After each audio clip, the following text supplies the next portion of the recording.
Hello students, how are you? Hope you all are good. So हमने अपनी previous video में topics cover किए थे. Basic practices of crop production, agriculture practices, what is kharif crop and what is rabi crop. So today we discuss some agriculture implements. हमने plough को अपनी previous video में cover कर लिया था. Now we discuss hoe. What is हो?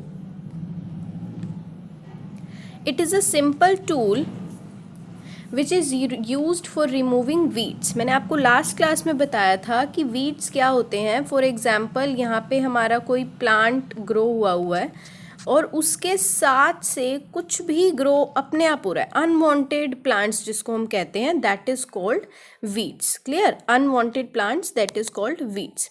And for loosening the soil, soil को loose करना. लूजनिंग मीन्स जब आपके घर में भी बहुत, सपोज आपके घर में गमले हैं, ठीक है, आपने छोटे छोटे पौधे उगा रखे हैं, वहाँ पर बहुत सारा प्लांट्स को क्या कर रखा है, ग्रो कर रखा है.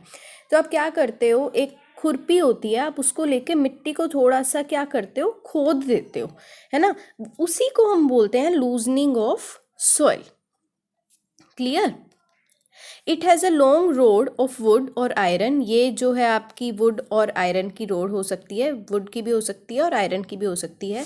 A strong broad and bent plate. A strong broad, एक बहुत ही स्ट्रॉन्ग, बहुत ही चौड़ी सी बेंट, मुड़ी हुई प्लेट होती है. ऑफ आयरन, किसकी होती है? आयरन की होती है. Is fixed to one of its ends. और ये एक दूसरे एंड से क्या होती है, फिक्स होती है. Let me show you.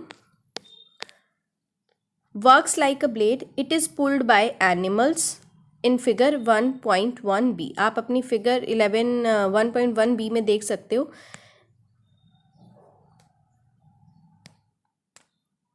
ये देखिए, बेंट प्लेट है ये वाली, ये इसका हैंडल है, ये इसको हम बीम बोलते हैं, और ये जो एक लंबी सी बीच में ये जा रही है, ये होती है रोड.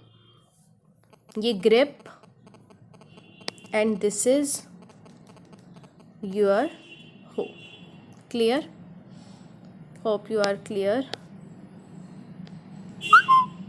Next is cultivator. अब cultivator क्या होता है? Nowadays plugging is done by tractor driven cultivator. जो प्लगिंग है वो किससे होती है? ट्रैक्टर से की जाती है. The use of cultivator saves labour and time. जो कल्टिवेटर का यूज़ है वो सबसे ज़्यादा किस लिए होता है? लेबर को सेव करने के लिए. जो हमारी मेहनत है वो कम लगती है और जो हमारा टाइम है वो भी कम लगता है. Our next step is sowing. So what is sowing? हमें वर्ड से ही समझ में आ रहा है कि सोइंग क्या है. Sowing is an important part of crop production. ये क्रॉप प्रोडक्शन का बहुत ही एक इम्पॉर्टेंट पार्ट है. Before sowing good quality clean and healthy seeds of a good variety are selected. Sowing से पहले, बीज को बोने से पहले फील्ड में हम सबसे पहले क्या करते हैं, उस गुड क्वालिटी सीड को अलग कर देते हैं, और जो बैड क्वालिटी सीड्स हैं वो उनको हम क्या कर देते हैं, अलग कर देते हैं. अब आपको पता है गुड क्वालिटी सीड और बैड क्वालिटी सीड कैसे अलग होते हैं. आई थिंक 6-7 में ये एक्सपेरिमेंट कराया जाता है आपको. तो अगर आप क्या करोगे, कुछ सीड्स लोगे, सपोज आपने वीट, कनक है ना, आज के टाइम में बहुत सारी अभी, तो आप एक मुट्ठी कनक लोगे और उसको पानी में क्या कर दोगे, डाल दोगे. एक ग्लास में पानी लोगे. आप थोड़ी सी ही देर के बाद क्या देखोगे कि कुछ जो हमारी सीड्स हैं, वीट सीड्स हैं, वो ऊपर फ्लोट करने स्टार्ट हो जाएंगे. ठीक है, आपने एक पानी लिया और उसके अंदर सीड्स डाल दिए. कुछ यहाँ नीचे बैठ गए और कुछ ऊपर फ्लोट करना स्टार्ट हो गए. इट मीन्स जो फ्लोटिंग सीड्स हैं वो कौन से सीड्स होते हैं, वो बैड सीड्स होते हैं. क्यों होते हैं? क्योंकि उनमें जो फ्लोटिंग सीड्स हैं उनमें कोई ना कोई होल हो जाता है, कुछ ना कुछ होल होता है, जिसकी वजह से उनमें ईजिली वाटर क्या है, एंटर कर लेता है. वाटर और एयर एंटर कर लेती हैं और वो क्या करना स्टार्ट कर देते हैं, फ्लोट करना स्टार्ट कर देते हैं. तो इससे हमें क्या पता चल जाता है कि हमारे कौन से बैड सीड्स हैं और कौन से हमारे गुड सीड्स हैं. तो बिफोर सोइंग हम ये प्रोसेस करते हैं. ठीक है. Farmer prefers to use seeds which give high yield. Farmers उसी सीड्स को प्रेफर करते हैं बोना, सोइंग करना, जो उनको क्या दें, गुड इल्ड दें. Yield means profit. ठीक है, ऑब्वियस सी बात है ना, आपको भी जिस चीज़ में प्रॉफिट होगा आप वही चीज़ करोगे. Is it clear to all? Okay, next is selection of seeds. One day I saw my mother put some gram seeds in a vessel and poured some water on them. After a few minutes, some seeds started to float on top. I wonder why some seeds are float on top. Now come to the point. Gram seeds. अब ग्राम seeds कौन से होते हैं? ग्राम seeds डाइकोटिलेडनस होते हैं. मैं यहाँ पे राइट कर देती हूँ आपको, DICOTYLEDONOUS,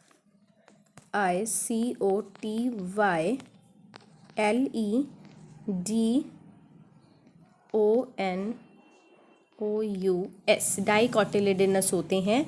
इट मीन्स, अब डाइकोटिलेडनस का मीन्स मतलब क्या होता है? इट मीन्स कि जो सीड्स हैं वो, the seeds are covered by 2 seed coat. Seed coat सुना है ना? सीड कोट, एक सीड पे जो ऊपर लेयर होती है उसको हम बोलते हैं सीड कोट. इट मीन्स डाइकोटिलेडनस या ग्राम सीड्स के ऊपर क्या होता है? 2 सीड की कोटिंग होती है. ठीक है, क्लियर. अब अगर आपसे यहाँ पे क्वेश्चन बनता है कि इनका कलर कौन सा होता है, स्पेसिफिकली अगर पूछ लिया जाए कि ग्राम जो सीड्स होते हैं किस कलर के होते हैं, तो आप क्या लिखोगे? जो ग्राम सीड्स होते हैं वो येलोइश ब्राउन कलर के होते हैं. अगर MCQs में ये क्वेश्चन आ जाता है तो आपको पता होना चाहिए कि जो ग्राम सीड्स हैं वो किस कलर के होते हैं, वो येलोइश ब्राउन कलर के होते हैं. क्लियर. नेक्स्ट,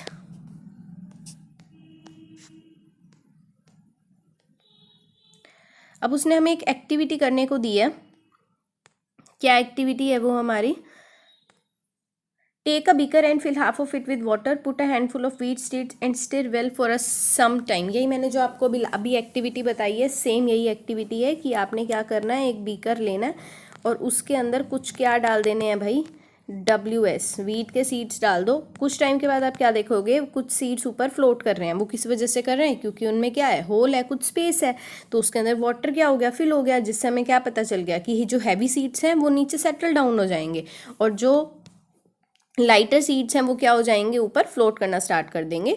तो जिससे हम क्या कर सकते हैं? गुड सीड और बैड सीड का डिफरेंशिएशन कर सकते हैं. अगर आपसे क्वेश्चन में पूछ लिया जाता है कि कौन से गुड सीड्स होते हैं, कौन से बैड सीड्स होते हैं, कैसे बताओगे? तो आप बताओगे कि सबसे पहले आप क्या करना, एक्टिविटी को लिख देना कि take a beaker and fill half of it with water, put a handful of wheat and seeds and put the seeds and stir well, wait for some time and we see. After some time, the lighter seeds are floating on the water and the heavier seeds are settled down. Okay, इस paragraph में आपका यही है. अब हम आ जाते हैं अपने टॉपिक पे, ट्रेडिशनल टूल. अब ये ट्रेडिशनल टूल कौन से होते हैं भाई? Traditional tool, the tool use traditionally for sowing seeds. मतलब पहले के टाइम पे जो टूल्स को यूज़ किया जाता था, ट्रेडिशनली यूज़ किया जाता था बीज बोने के लिए, उनको हम क्या बोल देते हैं? Traditional tool. Is shape like a funnel. ये फनल शेप के होते थे. The seeds are filled into the funnel. Seeds को फनल के अंदर क्या कर दिया जाता था? भर दिया जाता था, फिल कर दिया जाता था. Passed down through 2 or 3 pipes having sharp ends. These ends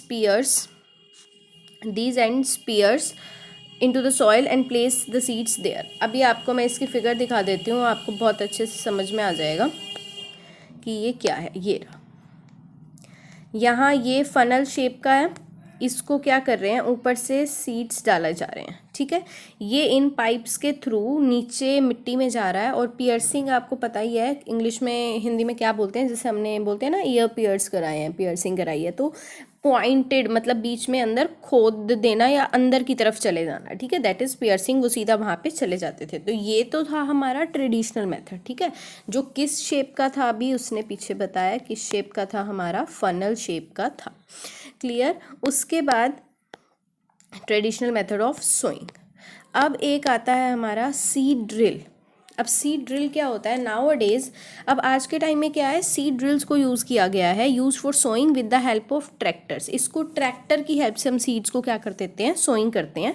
this shows that seeds uniformly are at equal distance and depth. मतलब ये क्या करता है, इंश्योर करता है कि जो सीड है, एक तो उनमें डिस्टेंस प्रॉपर है, हर डिस्टेंस पे वो जा रहा है, और इक्वल डेप्थ, जो उनकी गहराई है वो भी इक्वल ही होगी, ठीक है।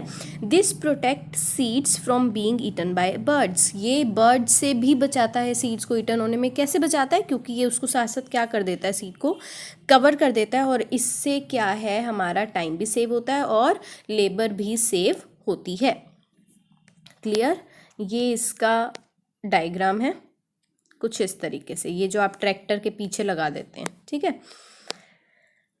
There is a nursery near my school, I found that little plants were kept in a small bags, what are they kept like this. अब क्या भूजो बोल रहा है कि मेरे जो स्कूल के पास क्या थी, एक नर्सरी थी, और मैंने वहाँ पे क्या देखा कि कुछ प्लांट्स को एक स्मॉल बैग्स में क्या कर दिया है, ग्रो करते हैं। Why they are kept like this, उनको ऐसे केप्ट क्यों किया जाता है, क्यों रखा जाता है उनको ऐसे?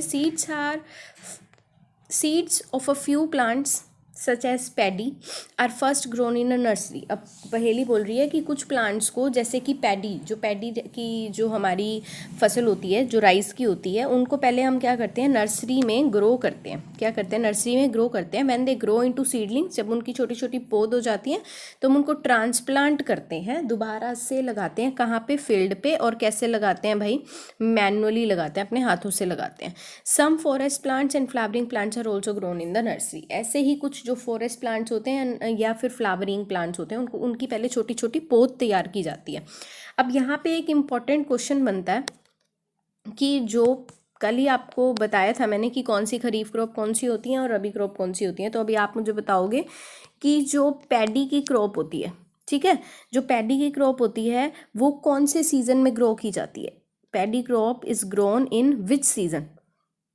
खरीफ या रेनी सीजन या विंटर सीजन? खरीफ क्रॉप है वो या रबी क्रॉप है? इतना मैं आपको बता देती हूँ कि जो खरीफ रेनी सीजन में ग्रो की जाती हैं उनको हम खरीफ क्रॉप्स कहते हैं, और जो विंटर सीजन में ग्रो की जाती हैं उनको हम रबी क्रॉप्स कहते हैं, ठीक है। अब यहाँ बहुत सारे बच्चे बोलेंगे कि जो पैडी की क्रॉप होती है ना, वो खरीफ क्रॉप होती है, क्योंकि रेनी सीजन होता है और भाई हमारे चावलों को तो बहुत ज़्यादा पानी चाहिए होता है, ठीक है। तो यहाँ आप थोड़ा सा गलत जाओगे। अगर आपको ऑप्शन मिलता है खरीफ क्रॉप, रबी क्रॉप या बोथ, तो आप ऑप्शन सी के साथ जाओगे, बोथ ए एंड बी। ये एक ऐसी क्रॉप है जो मतलब हम इसको क्या कर सकते हैं, रेनी सीजन में भी ग्रो कर सकते हैं, विंटर सीजन में भी ग्रो कर सकते हैं, ठीक है। Paddy crop is grown both in kharif and rabi seasons. Is it clear to all? Next,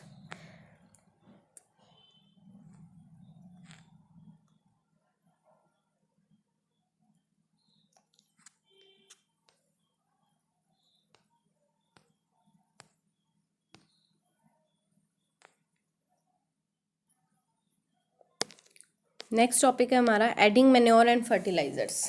अब मैन्योर और फर्टिलाइजर्स इसको हम कल डिस्कस करेंगे, ठीक है। यहाँ तक आपने बहुत अच्छे से करके आना है, जितने भी हमारे टॉपिक्स कवर हुए हैं। ये एक नीचे कह रहा है appropriate distance between the seeds is necessary to avoid over crowding of plants.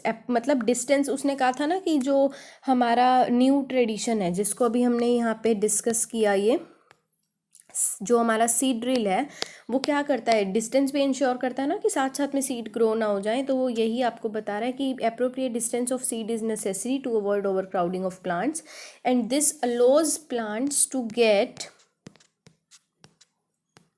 Sufficient sunlight. उससे इसको सफिशेंट सनलाइट भी मिलेगी, न्यूट्रिएंट्स भी मिलेंगे, हमारे वाटर भी मिलेगा अच्छे से सॉइल से। At the time a few plants may have to be removed to prevent overcrowding. इसीलिए हम जो ये कई बार एक ही में साथ साथ ग्रो हो जाते हैं, तो हम कुछ प्लांट्स को क्या कर देते हैं, रिमूव करते हैं ड्यू टू ओवर क्राउडिंग। अब ओवर क्राउडिंग से क्या होता है, यू ऑल नो, सबको proper nutrient, proper sunlight, proper water नहीं मिल पाता, ठीक है, दैट्स वाई।